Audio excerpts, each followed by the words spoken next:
आइए आपकी मुलाकात करवाते हैं ड्रीम फॉक्स सर्विसेज लिमिटेड से। देश की सबसे बड़ी airport service aggregator platform company है ये।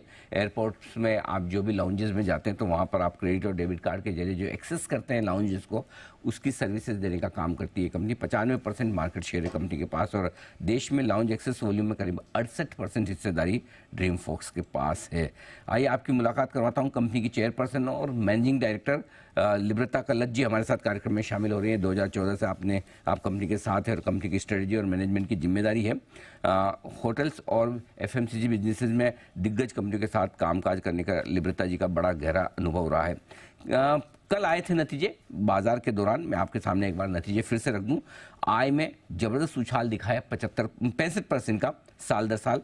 कामकाजी मुनाफा 20% बढ़कर आया है और मुनाफे में भी 20% की बढ़त रही है। अगर कमी रही है कहीं तो मार्जिन्स में 11.5% से घटकर 8.5% आए। इन्हीं नतीजों पर विस्तार से बातचीत करते हैं। लिब्रता जी गुड मॉर्निंग, स्वागत है आपका।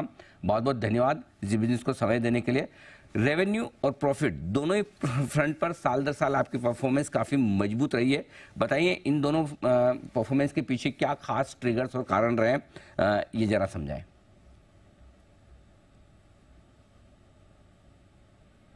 आई थिंक आपका ऑडियो म्यूट है, हम आपको सुन नहीं पा रहे हैं। एक बार जरा आप ऑडियो अनम्यूट करें प्लीज। सॉरी जी good morning Anil ji. Morning. तो आपने देखा होगा कि एयरपोर्ट ट्रैफिक जिस तरह से ग्रो कर रहा है तो ऑब्वियसली और जिस तरह से अवेयरनेस जो है जो बेनिफिट की वो भी बहुत ज्यादा बढ़ रही है।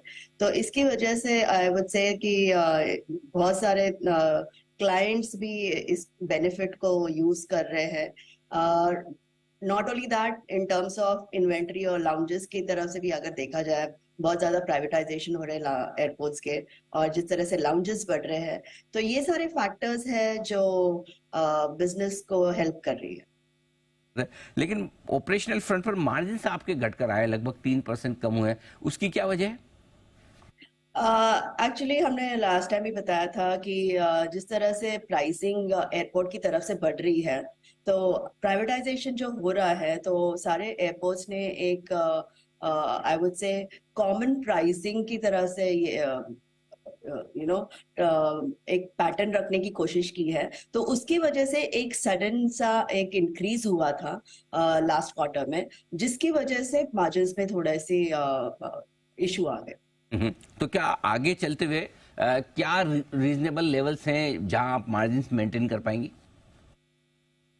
जैसे हमने पहले भी बोला था कि हम 11 से 13% तक ये मेंटेन करते रहेंगे फ्यूचर में भी। और जिस तरह से हमने पहले भी कहा है कि जिस तरह से कॉस्ट बढ़ रहा है, इवन क्लाइंट्स को भी पता है कि there is a high cost coming from the airport side, तो दोनों तरफ से ये मैनेज हो रहा है और 11 से 13% तक मैनेजमेंट कोशिश करेगी कि ये मेंटेन करते रहे। Okay wonderful. 11 से 13% का मार्जिन आउटलुक काफ़ी बढ़िया कहा जाएगा, स्पेशली जब 8.5% आपके इस क्वार्टर में आए। लिब्रता जी एक और चीज़ बताइए कि आपके, जहाँ तक मेरा नंबर सही है, 56 आपके एयरपोर्ट लाउंजेस ऐसे हैं जहाँ पर आपका टाई अप है इंडिया में, राइट? और आगे एक्सपांशन प्लान्स किस तरह के हैं आपके दोनों डोमेस्टिक और इंटरनेशनल मार्केट में? फिलहाल अगर आपने देखा होगा इंटरनेशनली भी 100+ कंट्रीज में हम लोग ऑलरेडी प्रेजेंट है। इंडिया में अगर देखा गया तो इंडिया में भी बहुत सारे टियर 2 और टियर 3 जहाँ पे एयरपोर्ट्स नहीं थे वहां पे एयरपोर्ट्स हो रहे हैं। सेकेंडली प्राइवेटाइजेशन भी बहुत तेजी से बढ़ रहा है। इन टर्म्स ऑफ अडानी के पास ऑलरेडी 7 एयरपोर्ट्स आए हैं जो इन प्रोसेस ऑफ प्राइवेटाइजेशन है। There are other airports also which are in pipeline. तो I would say that as you know, in next couple of years there would be around by next year we are expecting around 75 lounges in India. And in terms of our expansion globally, अगर globally देखा गया तो जैसे हमने कहा है कि 100+ countries में already present है, 1500+ touch points हमारे already है। तो जिस तरीके से I mean हम दूसरे countries में expand कर रहे हैं, I would say that अभी 1500+ है। By next year we would be around 1700 touch points across the globe. Okay 1700, 1500 से 1700 जगह पर आपकी प्रेजेंस नजर आएगी। हाल ही में आपने एक leading visa service provider company के साथ में टाई अप भी किया, जहां पर प्रीमियम लाउंजेस भी खोलेंगे और शायद डोर स्टेप डिलीवरी की भी आप बात कर रहे हैं। कितना इम्पोर्टेंट आपकी कंपनी के लिए ये टाई अप है और इससे कितने रेवेन्यूज आने की उम्मीद की जा सकती है?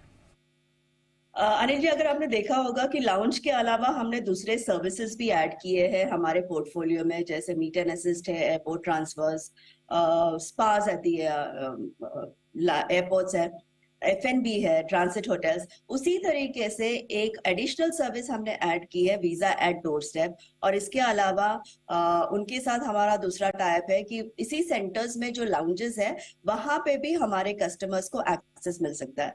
तो ये सारे सर्विसेज हम इसलिए ऐड कर रहे हैं क्योंकि बैंक्स भी चाहते हैं कि वो अपने प्रीमियम कस्टमर्स को, या दूसरे क्लाइंट्स जो है वो भी चाहते हैं कि अपने प्रीमियम कस्टमर्स को एडिशनल बेनिफिट्स दें। In terms of contribution from these services, अभी फिलहाल तो यहाँ से बहुत ही मिनिमल होगा, बिकॉज मेजर हमारा रेवेन्यू जो है वो लाउंजेस से ही आता है। लेकिन 3 to 4 years down the line ये बाकी के सर्विसेज जो है 20% कंट्रीब्यूट करेंगे हमारे ओवरऑल रेवेन्यू में। ठीक बात है, ये इंटरेस्टिंग चीज़ आपने बताई। आपने रेलवे में भी एक्सपेंशन के प्लान्स किए हैं, जरा बताइए वहाँ पर किस लेवल तक की प्रोग्रेस हुई है? जैसे आपके एयरपोर्ट में जो हम समझते हैं कि कमीशन आपको लगभग 15% के आसपास मिलता है, क्या रेलवे में भी इतने ही कमीशन मिलते हैं? अनिल जी, फिलहाल अभी 12 लाउंजेस है इंडिया में, रेलवे में, और वहां पे भी एक्सपेंशन तेजी से हो रहा है।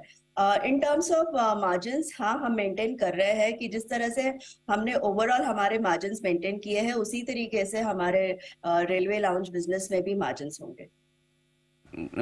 लिब्रता जी, जैसे रेलवे में आप बता रहे हैं कि 12 जगह ऑलरेडी आपने लाउंजेस खोल दी, तो क्या अगर सपोज मुझे जाना है तो क्या सिस्टम है? मतलब वही सेम क्रेडिट कार्ड वाला, अगर आपके पास कार्ड है, या वो आपको पे करके जाना होता है? क्या क्या सिस्टम है?